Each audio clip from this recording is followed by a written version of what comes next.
Hi there, maple fans, and this week we've got the last of the fall maples, really.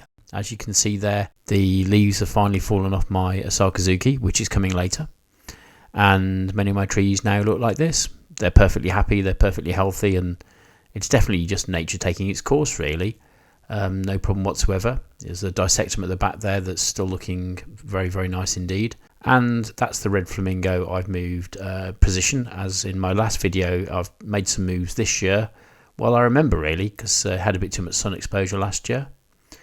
We've got some little trees going on there, the orange dream at the back, and these some of the seedlings that I was playing around earlier on the year that actually are doing really well. So fingers crossed on those. They should make it through winter quite happily, really. There's a lovely tree there that we'll see shortly.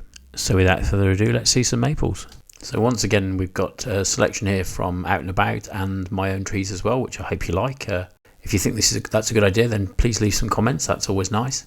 And an Atropoporium here. Many of these trees that you see in the environment are called Atropoporium because they're seedlings, and some of these arboretums are very, very old. So they're not necessarily using modern cultivars. These are indeed the seedlings, the seeds of original trees that have been imported into the country maybe 100 years ago or more. So they can't sort of say they're a specific cultivar, but magnificent they are nonetheless, basically. Good to get inside the trees, have a look, see the light come through the leaves. Just absolutely gorgeous, to be honest with you. And that brings us on to one of my own trees, Ruby Cascade. So this is one of these weeping varieties that I really, really like. So I've got one other one. This looks really fantastic, and I'm hoping to get one of these low grafted next year so that we can put them in a hanging basket type arrangement, actually a wall pot type thing. But as you can see, the fact that this is a weeping tree is quite amazing, and what you're viewing there is the original rootstock, which has been grown very, very tall indeed, to place the tree on top. But it just adds some height to the garden. It adds a nice cascade effect. Just something really, really different, to be honest with you. And as you can see, that's a completely different Acer palmatum rootstock specimen there, but grafted on beautifully, and just fantastic fall colours, and showing why it's called Ruby Cascade. So the following tree I saw at Westonbirt from a very long way away, understandably really, because that looks absolutely stunning. It's kind of this sort of mushroom type shape almost, and getting right in there, you can see these classic dissectum contorted shapes. I think when it comes to sort of that contortion, they are probably the best of the Japanese maples, and it always really amazes me that they're so contorted and so crazy the way they grow that they actually do produce viable trees that can live many, many decades. But absolutely lovely shape, lovely colour, just a fantastic display really. So I've said this before, but it's worth saying again that many people believe that Japanese maples are either palmate leaved, red or green, or perhaps it's the dissectum varieties. But these little linear elobum trees are just gorgeous. I mean, they're kind of bamboo-like, they're kind of tiny thin leaves. And this is one which rarely, actually, I don't normally do this, but I've actually deliberately staked it up myself. It was such a sort of fine little tree, and it was sort of bending over quite a lot. So I thought, well, let's stake it up and let's see how we go, really. But absolutely lovely. Seems to be really sun tolerant, so I'll put that in a bit more sun next year and give it a whirl. So back to Westonbirt for an absolute classic Crimson Queen. I'm sure I've sown these before for sure, but what a lovely little group of trees. If you ever go there yourself, it's just nice to see trees in an actual formal little group, really. But last year was really hard on them, and I think there was quite a lot of dieback on many of the trees because of the extreme heat conditions we experienced. So the damage to the tree that you can see there, some of the sort of dead branches and stuff, isn't this year, because it's been very, very kind to the trees, because it's been a very mild sort of summer with not too extremes of heat or light, etc. But these have just turned an absolutely super colour now. Crimson Queen, I mean, they're pretty red all year, but this is a really, really nice showing of colour for the autumn. And again, you can see the whole little group there, which is absolutely lovely to behold, to be honest. So back to my garden for this little fella, Cripsy. I think there are probably at least a couple of kind of varieties of this tree. But this year, this one's done really well.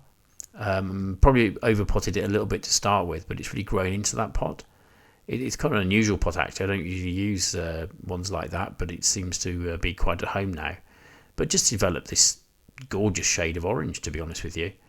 And it's really hard to predict what's going to happen with these trees. And small, tiny leaves just looks really, really cute. Made a great bonsai, I'd have thought, as well, with those little leaves there. Now, here's a lesson in different summers, different timings, really, because this green mist looked the most vibrant shade of red when I photographed it a year or so ago. In fact, it's turned out to be one of my, well, by far the most popular little short video that I've done. But here we are, slightly further on, different season, different look to it. It's hard to believe it's the same tree. But the season being very, very strange this year in the UK, and I believe North America as well, where the summers have lasted, it's been mild, but it's lasted very, very long, and the colours haven't changed early, but suddenly they've changed almost overnight. So I hope you don't mind me returning to some of these trees, because I like to see progress. And this is the Orange Dream that I planted a couple of 3 years ago in the ground, which is not normally what I do. And wow, has it come on. So this has a much more exposure to light and the elements, obviously, than my potted Orange Dream. But colour-wise and growth rate-wise, it's looking spectacular, to be honest with you. A lot more variation, perhaps, because different sides of the plant experience different shade and different light levels, etc. But just really, really pleased. And just note, this is really close to a wall. That's absolutely fine. The roots of these trees are not invasive, and unlike other trees, will do no harm whatsoever. So here we are back out and about to this sort of set of these dissectums, really. Again, it's really nice to see them like this. Most people, well, not in the UK anyway, have got the space actually to plant little copses or groups of trees together, really. But it's just lovely to see how they look side by side, to be honest. Either groups of the same tree, of course, or different ones. It looks fantastic. So there we have a typical acer dissectum. And once again, if you see these, get underneath, get involved, get down low, because the twisted, contorted branches in the middle of them is amazing. It really, really is. And, you know, it's all about variation. So here we have Ukigumo, which is this most amazing sort of light, ghost-like kind of leaves in the summer. But really does produce quite a nice full colour set there, really. Very subtle. Yellow, pink, not brash, not bold, a bit like the plant is in the summer months, really. However, this tree, absolutely, I think I've got it in the right place, and I'm pleased about that. Lots of shade, lots of TLC. If you overdo it with sun, I think it really does suffer. But the amount of leaves it's actually retained well into the autumn, yeah, really, really pleased about it, to be honest. Really amazing how the growth habits are so different as well. So that little Ukigumo, that's a really, really upright, small, slow-growing tree. When you get to these Atropopyriums, they're not the fastest growing in the world. However, they look rather super. They grow out from the base pretty much. Just really important to make sure if you plant one of these that you've got space. But what I do like is you can see through the plant, through the tree. So they look quite airy, quite light. Classically Japanese, really, if you imagine a Japanese picture or painting or something like that. And that brings us on to an absolute classic, which is Osakazuki. This one is really, really beautiful during the year. It's lush green leaves. However, at this point in the season, it turns a most gorgeous shade of red. And I think if you remember right back to the start of the video, they're all over the floor. They hang on to them very, very well, actually, and then drop them all together. But really, really nice habit shape, really. I've kept it in a good deal of sage all summer, which has kind of helped preserve the leaves and made them last long as well. But given the right conditions, I think it's an absolutely stunning tree. And again, if you can get a little bit of light on those leaves there, it really brings the colours out and makes them look particularly nice indeed. Wide habit though, going to take a bit of space. Reasonably fast grower as well, but lovely nonetheless. So here we have a Shiroswanum at Batsford Arboretum. Again, about 40 miles south of me, just a lovely place to go. Love the sort of lichen on the branches as well, because these trees have been in the ground for many, many years, and the elements will take their course, I suppose, but just beautiful. But the way they've got a nice showing of leaves on the tree itself, but an amazing carpet of them. Obviously, it's not been too windy and stuff like that, so they haven't been distributed too far. And I just thought it looked quite impressive, really. And what we can start to see is, the beautiful colours, the moss, the lichen on the branches themselves, but also we're starting to see the shape of the tree underneath all that leaf coverage.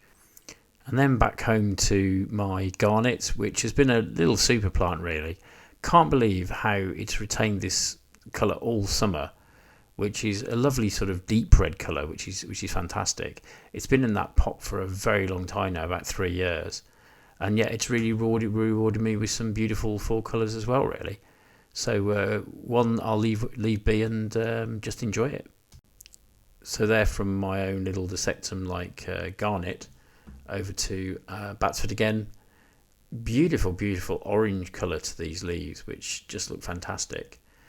And once again, it's great to get the camera inside and have a real look at what's going on. It's completely bonkers in there. Lovely, lovely place to visit. And I find the more I visit the same locations, you get to know the trees better.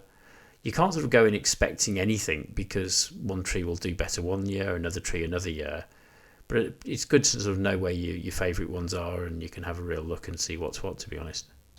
So I also spotted this Acer palmatum in Batsford Arboretum. Just really curious that it's got different coloured leaves on the same tree. So, isn't it weird?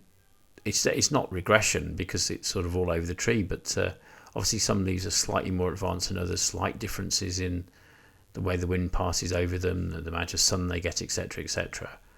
And that's kind of really stretched out and elongated the tree sort of turning and changing colour, really. Again, it's been a very sort of odd year, it's been a very strange year. But actually, I think because it's been fairly easy on the trees this year, more so than the year before when it was very, very hot, I'm expecting some great things in the spring, really.